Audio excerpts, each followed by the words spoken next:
Bob Arum says that Shelly Finkel has been hiding in the bushes ever since his fighter Deontay Wilder was stopped by Tyson Fury in their rematch.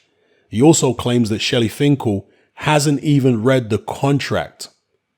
And this is all to do with the fact that Bob Arum and Tyson Fury say they're moving on from this Deontay Wilder trilogy fight. They say the contract has expired.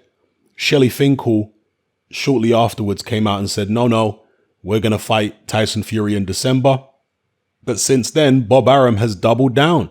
And he said the contract has expired. He says he hasn't even spoken to Shelly Finkel since the night that Tyson Fury beat Wilder. They haven't even had a conversation, according to Bob Arum, since then. So if Shelly Finkel says the fight is happening in December, who's telling him that? Because according to Bob Arum, it's not him. He hasn't spoken to Shelly Finkel. Could Bob Arum be lying? Well, of course. But Shelly Finkel could be lying too. You don't trust any of these people. You know, when it comes to boxing promoters and managers, I mean, they're pretty economical with the truth. Let's be real. But as far as I can tell, as an outsider looking in, it appears as though Bob Arum is probably the one who is more trustworthy in this particular situation, because from what I've seen of Shelly Finkel's comments, he appears to be asking for a rematch rather than saying that Fury is obligated to fight a rematch, a third fight. If you actually look at what he says carefully, that doesn't sound like a man who is putting his foot down and enforcing some type of clause in a contract. Not from what I can see.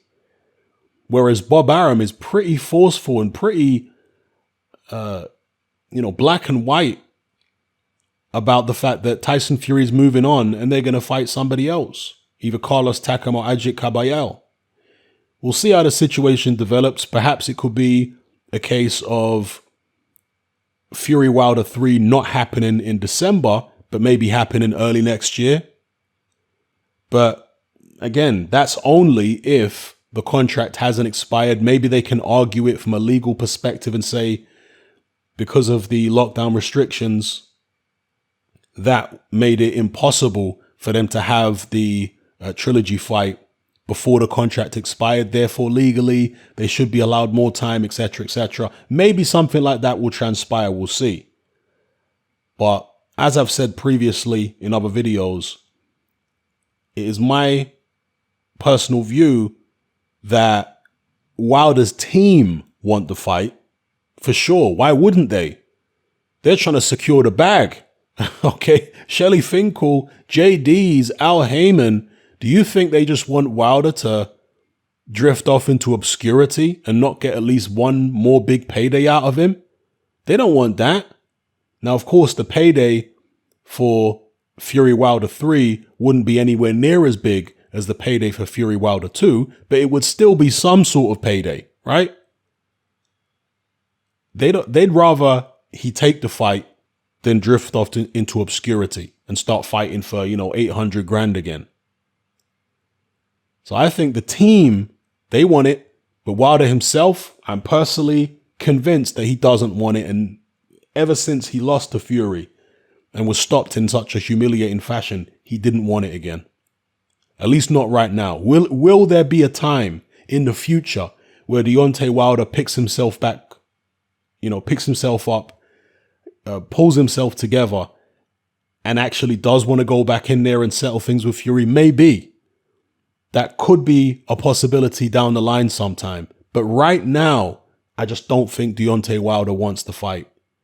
And if I was a member of his team, let's say like Mark Breland, who has now been, excommunicated from the Wilder team.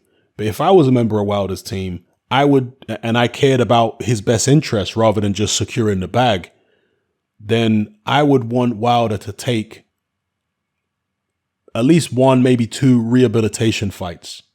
Fights to get his confidence back up, fights where he can work on different things. And then after that, maybe pursue a Tyson Fury rematch or get himself into a position where he can challenge Tyson Fury again.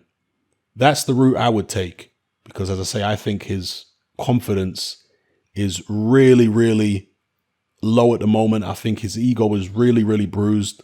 And unlike the likes of Anthony Joshua and Dillian Whyte, well, actually, let me not say Dillian Whyte, because the mental demons that he's going to have to contend with going into the Povetkin fight are quite serious. Okay.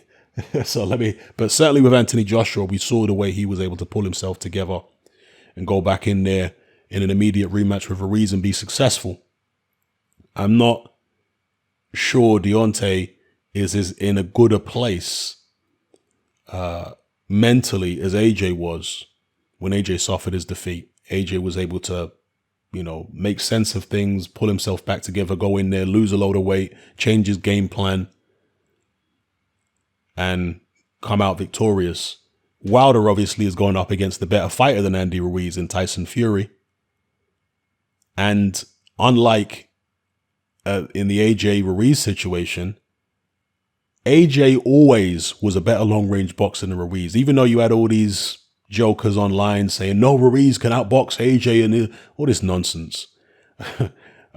AJ was always the better long-range boxer than Ruiz. He always had quicker feet than Ruiz. He always had the height and reach advantage. He was always more athletic. And if he chose to box at long range, it was just a matter of, can he keep it up for 12 rounds? It was always going to work. It's just, can he do it for the whole duration of a fight? That was the only question. Whereas with Wilder and Fury, Wilder has no advantages over Fury other than punching power. What advantages does he have? His right hand is quicker at long range. Yes, I'll give you that. But from a technical point of view, he's far inferior to Tyson Fury. He also has a shorter reach. He's shorter in height. He's lighter. So on the inside, Fury's able to bully him quite easily. He doesn't throw as good short punches as Fury. He doesn't use both hands as well as Fury. His jab's not as good as Fury's. So he doesn't have as much upside going into a Fury trilogy fight as AJ did going into the Ruiz rematch, So all of these things, of course, are going to play on Deontay Wilder's mind. They have to. But let me know what you guys think in the comments below about what Bob Arum said. He's doubling down. Says Shelly Finkel's been hiding in the bushes and he hasn't even read the contract.